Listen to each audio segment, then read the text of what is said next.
Hello' friends, আজি আমাৰ গাঁৱৰ এয়া ৰঙামাটি কৈৱৰ্ত গাঁৱৰ বৰনামঘৰৰ খেনচোৱা গাঁও বৰনামঘৰত এয়া অখণ্ড ভাগৱত পাঠ চলি আছে, তৃতীয় বাৰ্ষিক অখণ্ড ভাগৱত পাঠ। আৰু সেই উপলক্ষে আমি আহি আজি এয়া বৰনামঘৰতে উপস্থিত হৈছোঁহি। আজি তৃতীয় দিন আছিল।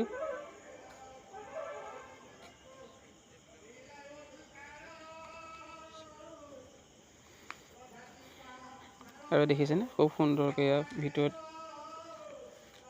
পাঠ কৰি থকা হৈছে। আৰু ইয়াৰ ভিতৰৰ ভাগৰ দৃশ্য আমি দেখাইছোঁ। চাওকচোন কি সুন্দৰ এটা পৰিৱেশ। এয়া ভাগৱত পাঠ চলি আছে, এইফালে আই মাতৃসকল আছে, এইফালে এয়া ভকতসকল আছে। খুব সুন্দৰ এটা দৃশ্য দেখিছেনে। আৰু এইফালে বন্তি প্ৰজ্বলন স্থানলৈ বুলি গৈ আছোঁ। এইফালে বন্তি প্ৰজ্বলন কৰিছে, এইফালে পতাকা উত্তোলন কৰি এই পিছফালে বন্তি প্ৰজ্বলন কৰিছে। সকলো ভক্তপ্ৰাণ ৰাইজে আহিছে, নিজৰ মনৰ প্ৰাৰ্থনা কৰিছে, ধূপ ধূনা জ্বলাইছে, বন্তি প্ৰজ্বলন কৰিছে, ভাল লাগিছে। আৰু এই কাষত থকা দান পাত্ৰটো দেখিছেনে, সকলোৱে দান আগবঢ়াইছে। আৰু এইটো হৈছে বাহিৰ ফালে থকা দৃশ্যটো। এয়া খুব সুন্দৰকৈ সজোৱা হৈছে গড়, মাক আৰু পুতেক। এই বাহিৰ ফালে পৰিৱেশটো। আৰু এইফালে দেখিছেনে খুব সুন্দৰকৈ সজোৱা হৈছে। এইফালে আমি এতিয়া আগবাঢ়িছোঁ। এয়া কৈলাশ পৰ্বত পাতি থৈছে, ভোলেনাথ আছে, নন্দী মহাৰাজ। আৰু এতিয়া ভাবিছোঁ ইয়াৰ ভিতৰৰ ফালে আকৌ সোমাই আহিলোঁ। সোমাই অহাৰ পিছত এতিয়া অলপমান ভাগৱত পাঠ শুনিলোঁ, বহি আছোঁ ইয়াৰ ভিতৰতে। খুব সুন্দৰকৈ গাইছে।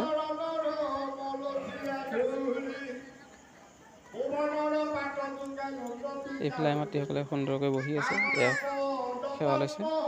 আৰু এয়া বহি পিনি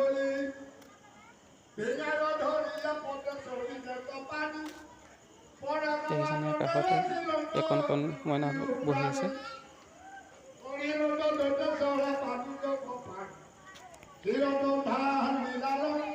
খুব সুন্দৰ এটা পৰিৱেশ, খুব ভাল লাগে, মনোমোহা পৰিৱেশ। আৰু প্ৰভু ভগৱন্তৰ শ্ৰীচৰণত এনেকৈ আহি ভাল লাগে। আমাৰ গাঁৱৰ বৰনামঘৰ হয়। এইবাৰ তৃতীয় বাৰ্ষিক হৈছিল ভাগৱত পাঠ। বহুত ভাল লাগিছে আহি, মনটো মানে পূৰা প্ৰফুল্ল হৈ যায়।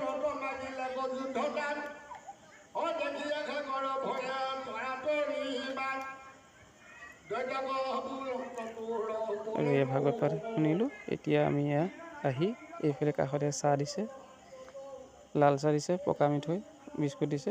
এয়া আমি চাহ খাইছোঁ। আৰু এয়া চাহ খোৱা কমপ্লিট হৈছে। আৰু এতিয়া আকৌ আমি বাহিৰলৈ বুলি আহিছোঁ। এয়া কৈলাশখন দেখাইছোঁ। খুব ভাল লাগিল আহি, আপোনালোকো আহিব, ভাল লাগিব। আৰু ভাগৱতৰ শেষৰ দিনাখনি ভাওনাও আছে, গতিকে সকলো ভক্তপ্ৰাণ ৰাইজ আহিব, ভাল লাগিব। আপোনালোকে কেনেকুৱা পালে জনাব। ধন্যবাদ।